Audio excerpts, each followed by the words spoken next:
अगर आप सोचते हैं कि गर्मी में धनिया उगाना मुश्किल है, तो ये आपकी सोच बदल सकती है, क्योंकि गर्मी में धनिया उगाना मुश्किल नहीं है। आप लोग इस तरीके से धनिया की बुआई करते हैं, तो आप लोग 30 से 40 दिन के अंदर में आप धनिया की खेती से बम्पर पैदावार ले सकते हैं। अब दोस्तों बात करें तो आप लोग गर्मी में धनिया उगाने के लिए आप लोग दोमट भूमि का चुनाव कर लें। फिर उसके बाद आप लोग दोमट भूमि का चुनाव करने के बाद यदि आपके खेत में नमी नहीं है, यदि आप उसमें कोई फसल लगाए हुए थे जो इस समय पर खाली हो गई है, तो आप सबसे पहले ये काम करें कि अपने खेत में हल्की सिंचाई कर दें, जिससे कि अपने खेत में नमी ज़्यादा हो जाएगी। और उसके सिंचाई करने के 2 से 3 दिन बाद आप लोग खेत की तैयारी कर सकते हैं। खेत की तैयारी में आप लोग कल्टीवेटर से 2 से 3 बार जुताई करके और प्रत्येक जुताई पर आप पाटा अवश्य लगाएं, जिससे ढेले टूटकर बारीक मिट्टी बन जाए। बात करेंगे हम लोग खाद उर्वरक की। यदि आप लोग के पास गोबर की खाद सड़ी हुई उपलब्ध है, तो आप लोग 2 से 3 टाली पर एकड़ के हिसाब से खेत की जुताई करने से पहले आप लोग खेत में बिखेर दें। और रासायनिक खाद की बात करें तो आप लोग 30 से 40 केजी पर एकड़ के हिसाब से आप लोग डीएपी डाल सकते हैं, और 12 से 15 केजी आप लोग म्यूरेट ऑफ पोटाश का प्रयोग कर सकते हैं। ये दोनों रासायनिक खादों का प्रयोग आप लोग खेत की जुताई करने से पहले खेत में समान रूप से बिखेर दें। उसके बाद आप लोग जुताई कर दें। जुताई करने के बाद आप लोग धनिया की बिजाई करें। धनिया की बुआई कर रहे हैं तो आपको कितना बीज प्रयोग करना है। यदि आप लोग इस समय पर धनिया की बुआई कर रहे हैं, तो आप लोग 10 से 12 केजी बीज प्रति एकड़ के हिसाब से प्रयोग कर सकते हैं। यदि आप लोग मार्च के लास्ट वीक तक बुआई करते हैं, तो आप लोग बीज की मात्रा इतनी ही रखनी है। यदि आप लोग अप्रैल के फर्स्ट वीक या उससे देरी में बुआई करते हैं, तो आप टेम्परेचर या गर्मी बढ़ने लगती है, जिससे कि बीज का जमाव कम होने लगता है और बीज की मात्रा आपको बढ़ानी पड़ सकती है। आप लोग उस समय पर 15 से 20 केजी बीज पर एकड़ के हिसाब से प्रयोग कर सकते हैं। अब दोस्तों बात करें तो आप लोग गर्मी में धनिया के लिए कौन सा बीज का चुनाव कर सकते हैं। हमारे यहाँ पे धनिया की बुआई के लिए आरके सीड्स और नामधारी सीड्स की यही दो ज़्यादा सीड देखने को मिलता है। आपके क्षेत्र में जो भी वैरायटियाँ चल रही हैं, आप उनकी धनिया की बुआई कर सकते हैं।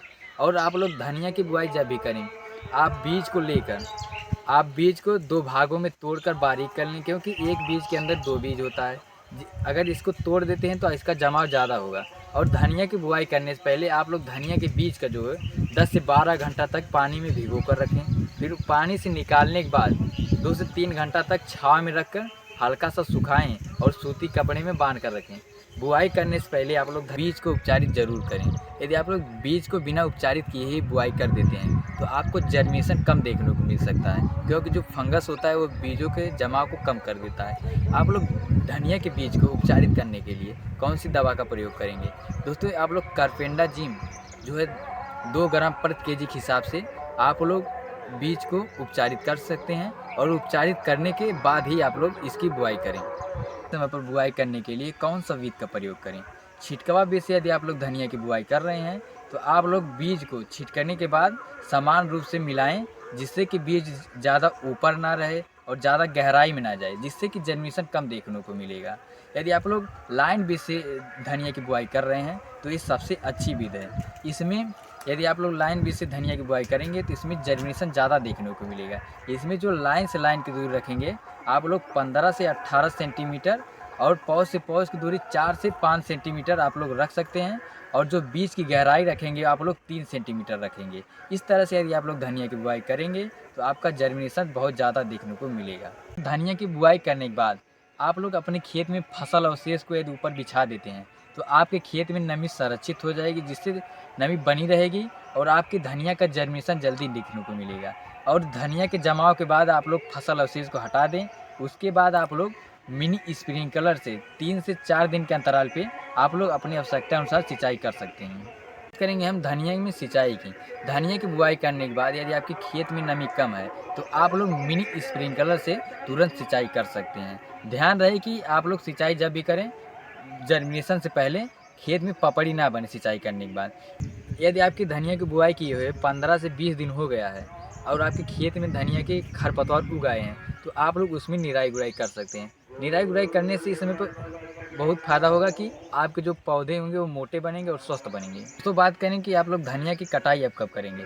आप अपने वैरायटी के अनुसार धनिया की कटाई कर सकते हैं। यदि आप लोग अपने खेत में 1 एकड़ में एक ही साथ में पूरे खेत में धनिया लगाए हुए हैं, तो आप लोग जब आपका धनिया का पौधा छोटा है तभी से कटाई करना शुरू कर दें। यदि आप लोग लेट से कटाई करेंगे या आपकी पौधों की जो बढ़वार पूरा आ जाएगी, उसके बाद आप कटाई करना शुरू करेंगे, तो आपकी जब जब तक आप पूरे 1 एकड़ की धनिया की कटाई करेंगे, तब तक हो सकता है कि आपकी फसल की गुणवत्ता खराब हो जाए। इसलिए लोग 1 एकड़ को 3 भाग में बाँटकर उसमें धनिया की बुआई 15 दिन के अंतराल पे करते हैं। तो आप लोगों को कटाई में कोई समस्या नहीं होगी। आपका पौधा जब 30 से 35 या 45 दिन में वैरायटी के अनुसार हो जाए, तो आप लोग उसमें धनिया की कटाई करना शुरू कर दें। तो अगर आप लोग सही तरीके का बीज का चुनाव किए होंगे और सही तरीके से खेत की तैयारी और रासायनिक खाद और सही तरीके से सिंचाई का प्रयोग करके यदि आप लोग धनिया की खेती करते हैं, तो आप लोगों को 60 से 80 क्विंटल पर एकड़ के हिसाब से हरे धनिया का उत्पादन देखने को मिल सकता है। यदि ये धनिया 20 से 30 रुपये पर केजी के हिसाब से भी बिक जाए, तो आप लोग 1 से 1.5 लाख रुपये तक की आमदनी धनिया खेती से कर सकते हैं।